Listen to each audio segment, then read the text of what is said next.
नमस्कार, माझं नाव अद्या सुर्वे. लग्नाच्या नंतरचं नाव अलिझा आतिफ तासे. राहणारी मुंबईत. 4 मुलं आहेत मला, लहान आहेत. सगळ्यात मोठा जो आहे तो 8 वर्षाचा आहे.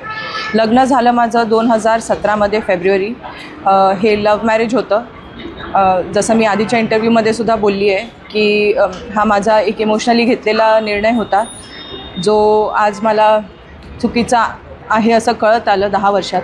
हे का मी सांगते, कारण आपल्यात जी स्त्रियांना इज्जत मान सन्मान देतात ते त्या जातीत देत नाहीत हे मला कळत आलं. कारण एक नेहमीच्या डेली रुटीनमध्ये त्यांच्या भाषेत शिव्या, मारपीट ह्या अशा सवयी होत असायच्या. त्यातही करून माझी सासू गुलशन तासे उर्फ गुलशन पटेल, तिला लेडी डॉन म्हणतात, मीरा भाईंदर एरियामध्ये. आणि आज तिची फॅमिली, आज किती वर्ष पटेल फॅमिली ही नावाजून आहे. क्रिमिनल रेकॉर्ड्स आहेत त्यांच्या अगेन्स्ट कितीतरी, आणि त्यांच्याकडनं खूप छळ झालेला आहे. तो हे खरं तर बोलायचं म्हणजे मला खूप तयारी करावी लागली, कारण माझी 4 लहान मुलं आहेत. मला हे सगळं करायचं नव्हतं. मला माझं घरही सांभाळायचं होतं, संसारही तोडायचा नव्हता.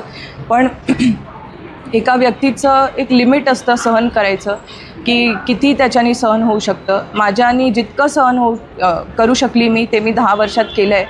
पण एक बायको म्हणून किंवा एक सून म्हणून जो व्यवहार केला पाहिजे तो माझ्याबरोबर कधीच झाला नाही. आणि ह्याचे परिणाम माझ्या मुलांनासुद्धा भोगावे लागले. कारण घरात राहता ज्या गोष्टी घरात होतात, मारहाण होते, शिवीगाळ होते किंवा जे काही होतं त्याचा ट्रॉमा मुलांवर पडतो. आणि त्यामुळे आज मला ही स्टेप घ्यावी लागली.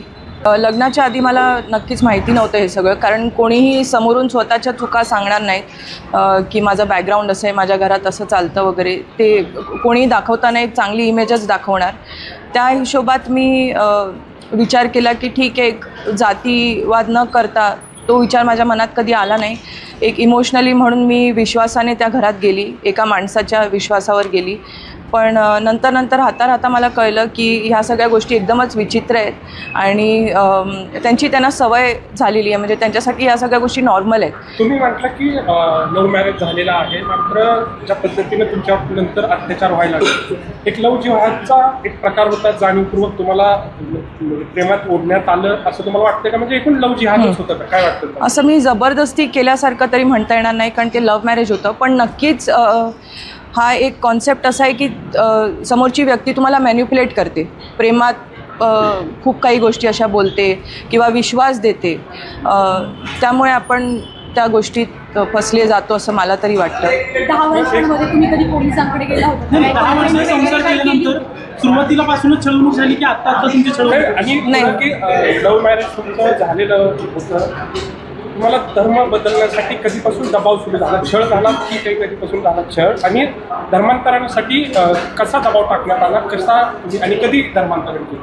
हे धर्मांतरणविषयी बोलायचं तर माझं ज्या दिवशी लग्न झालं त्याच दिवशी आधी निकाह झालेला. त्याच्याशिवाय त्यांच्यात असं आहे की तुमचं लग्न व्हॅलिडच नाही आहे. म्हणजे जर निकाह नाही होत तर तुमचं लग्न व्हॅलिड नसतं. त्यामुळे तुम्हाला आधी निकाह करावा लागतो, तुमचं कन्व्हर्जन करावं लागतं, आणि मग तुम्ही ऑफिशियली मॅरेज रजिस्ट्रेशन वगैरे. दबाव नव्हताच, पण ते एक काय म्हणतात त्याला, मॅन्युप्युलेशन म्हणता येईल. तुम्ही त्या दबावात येऊन धर्मांतरण केलं होतं? हो. कारण त्याशिवाय लग्न हे ॲक्सेप्टेडच नाही आहे असं त्यांच्यात म्हणलं जातं. तुम्ही धर्मांतरण जरी केलं असलं तरी लग्नानंतर बरेचसे, म्हणजे तुम्ही हिंदू होता, बऱ्याचशा हिंदू परंपरा असतात ज्या आहेत, तर जपण्याचं काम तुम्ही करत होता का? आणि समजा करत असताल तर त्याला तिकडून काही विरोध होत होता? मी सुरुवातीला करायची, पण नंतर असं होतं की ही गोष्ट ॲक्सेप्टेडच नाही आहे त्यांच्या धर्मात, की तुम्ही कोणाला अल्लाशिवाय, जे आपण अजानमध्ये पण ऐकतो, 5 वेळी जे अजान आपण ऐकतो त्यातही म्हणलं जातं की अल्लाशिवाय आणि रसूल मोहम्मद रसूल अल्लाह शिवाय दुसरं कोणीच माबूद नाही. म्हणजे त्याची काही अस्तित्वताच नाही आहे हे आपण ऐकलं जातं. आणि तेच माझ्या डोक्यात नेहमी भरलं जायचं की ह्या सगळ्या गोष्टी करून तुम्हाला स्वातंत्र्य नव्हतं बरोबर? नाही. त्याच्यानंतर ती एक मिस अर्थ म्हणून कॉम्पिटिशन झाली हो. होती. ती तुम्ही लग्नाच्या आधी का नंतर कसं? लग्नाच्या आधी मी फेमिना मिस इंडिया फायनलिस्ट होती आणि त्यानंतर लगेच माझं लग्न दुसऱ्या महिन्यात झालं. ज्यावेळी मी फायनलिस्ट म्हणून हे झाली त्याच्या दुसऱ्या महिन्यातच माझं लग्न झालं. आणि लग्नाच्या नंतर जेव्हा एक म्हणजे माझं 2019 वर्षात खूप मोठं एक फॅमिली क्लॅशेस खूप आलेत आणि त्यामुळे मी घरातनं बाहेर पडलेली, माझ्या आईवडिलांकडे आलेली. तेव्हा माझा एकच मुलगा होता, त्याला घेऊन मी माझ्या आईवडिलांकडे आलेली आणि 6 महिने मी वेगळी राहिलेली याच गोष्टींमुळे की मला परत जायचं नाही म्हणून.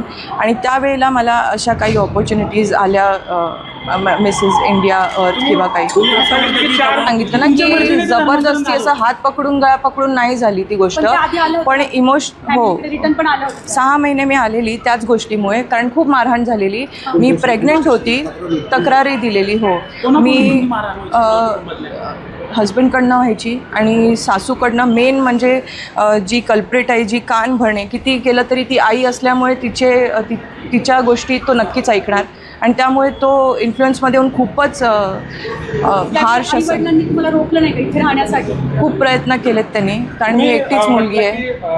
4 मुलं आहेत तुम्हाला.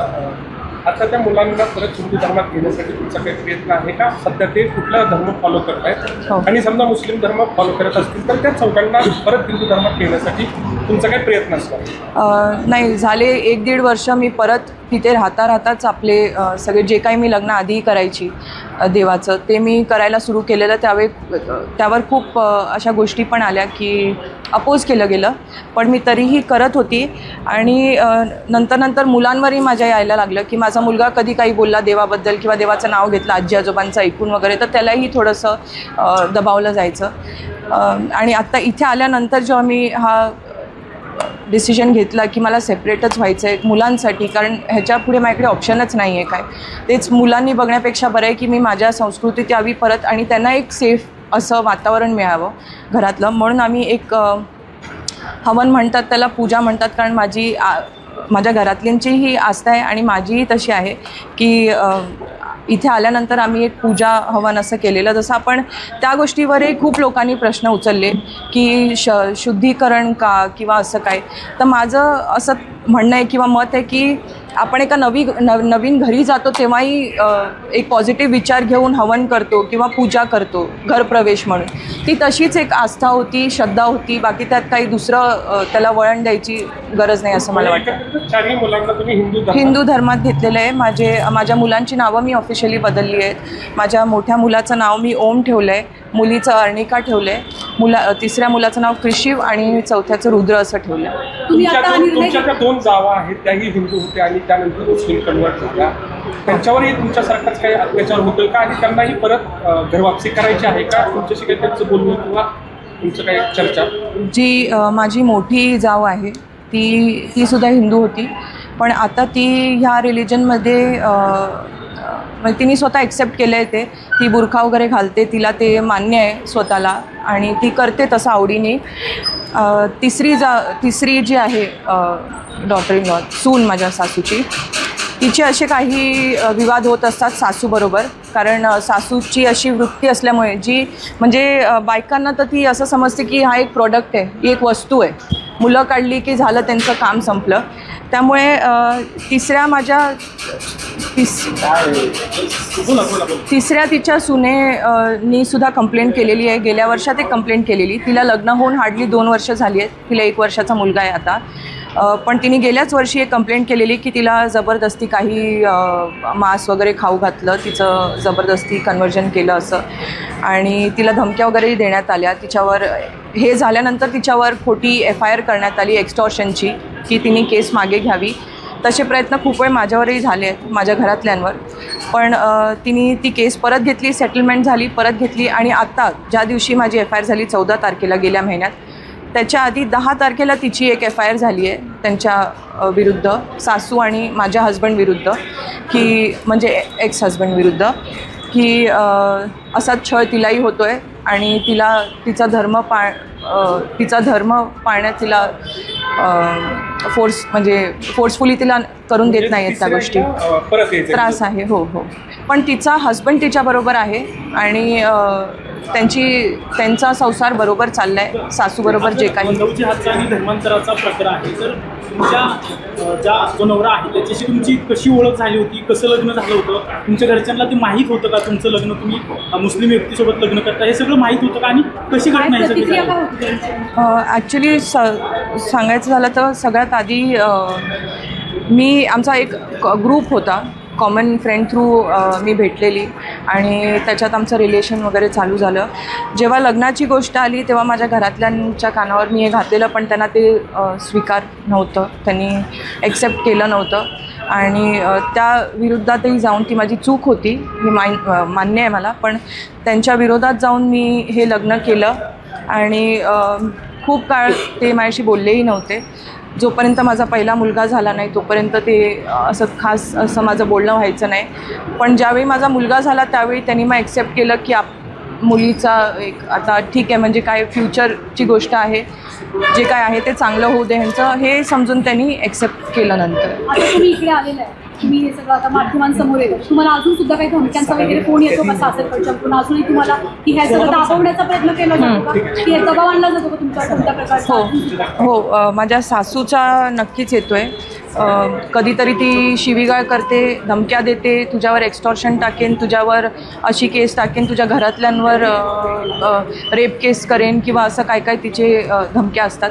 कधीतरी ती जेव्हा तिला कळतं की एकदमच ऐकत नाही आहे किंवा परत येत नाही आहे तेव्हा मग ती मॅन्युप्युलेट करते, प्रेमाने काही काही हे बोलायचे प्रयत्न करते. पण त्यांना आता सध्या तरी मी ब्लॉक केलेलं आहे. त्यांचे वेगळ्या वेगळ्या नंबर्सवरनं मेसेजेस रेकॉर्डिंग्स वगैरे येतच आहेत. पण मी तुमचा हा प्रवास कसा होता? ज्यावेळेस तुम्ही पुन्हा घर वापसी करायचं ठरवलं तेव्हा तुम्हाला कोणी मदत केली, तुम्ही कुणाला संपर्क केला, पण प्रवास कसा होता? सगळ्यात आधी तर मी आपल्या आमचे जे CP सर आहेत, मीरा भाईंदरचे कौशिक साहेब, त्यांच्याकडे गेली. कारण माझी आधी पोलीस स्टेशनमध्ये FIR वगैरे घेतली जात नव्हती. जे काय होतं ते एक NC म्हणून द्यायचे, फॉर्मॅलिटी म्हणून, त्यात काही अर्थच नव्हता. म्हणून मग मी CP सरांकडे गेले. मी CM सरांकडे लेटर दिलं, मंत्रालयात जाऊन आली आणि तिथूनही चांगला रिस्पॉन्स मिळाला. महिला आयोगकडे गेली, त्यांनाही पत्र दिलं, त्यांच्याकडनंही चांगला रिस्पॉन्स आला. मग त्यांच्या डिरेक्शननुसार आपले CP सर आणि DCP सर मीरा भाईंदरचे यांनी ह्यात स्वतः लक्ष घालून, महिला आयोगनी लक्ष घालून ती FIR माझी करून घेतली. हिंदुत्ववादी संघटनांनी काही नक्कीच. कोणकोणत्या संघटना त्यात तुम्हाला मदत करण्यात अग्रगण्य होत्या? आता तुम्ही वकिलांशी बोललाय का, पुढची लढाई तुमची कशी असणार? नक्कीच मला मदत झाली. आपले मिलिंद एकबोटे सर आहेत पुण्यात, कुलकर्णी सर, समीर कुलकर्णी सर आहेत, माझे दादा भाऊ समान आहेत हे माझ्या, कुणाल दादा, ते आणि त्यांचे सगळे कार्यकर्ते, त्यांचे हे सगळे आपले हिंदू समाजचे जे कार्यकर्ते आहेत त्यांच्याकडनं खूप मदत झाली आणि त्यामुळे आज मी इथे उभी राहू शकली. नाही तर कित्येक मुली अशा खचून जातात किंवा त्यांच्यावर जेव्हा त्या आवाज उठवतात तेव्हा त्यांना दाबलं जातं काहीतरी म्हणून, की आत्ता हिला अक्कल आली का, 10 वर्ष काय हे करत होती ते कर.